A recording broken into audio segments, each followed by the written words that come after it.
I do this work because I survived a really violent relationship, and it took me getting into this work and understanding it to really see that it's just so widespread. This last time, he almost killed me in front of my daughter. But what happened to you shouldn't happen to anybody ever. I know that.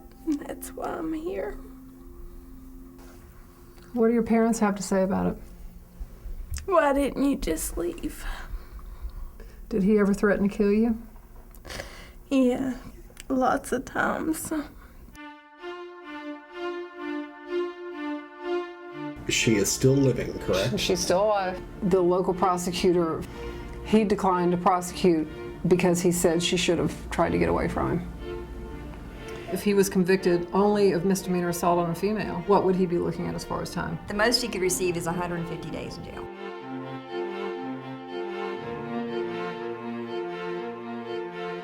The daughter and Deanna were back in the cab part of the truck. He just started beating on her. Martina asked him over and over, why are you doing it? Why are you hurting my mama? Once he got back to North Carolina, he was interviewed by law enforcement and admitted to beating her so badly that he almost broke his fingers. As an advocate, there were so many injustices that I felt like happened with her. Martina was removed from Deanna. That really angered me. What was it like when they came and took Martina? It destroyed me. She still asks me why I gave her away. Because she remembers it. Yeah. Our criminal justice system requires that she be beaten enough to satisfy the system. And by the time it gets to that point, she's already been so worn down psychologically and physically and emotionally.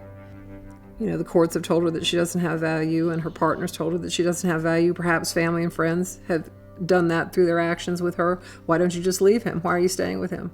That's when it's really time for advocates to really step up. Luckily, the feds picked up the case, and it's going to be prosecuted under the Federal Violence Against Women Act. If he doesn't go to prison, he will turn around immediately and start to hurt women again. If we weren't going to do anything, then maybe nothing was going to be done, and something had to be done. I'm not going to let him get away with what he done to me, my daughters. Nobody should get away with this. Nobody.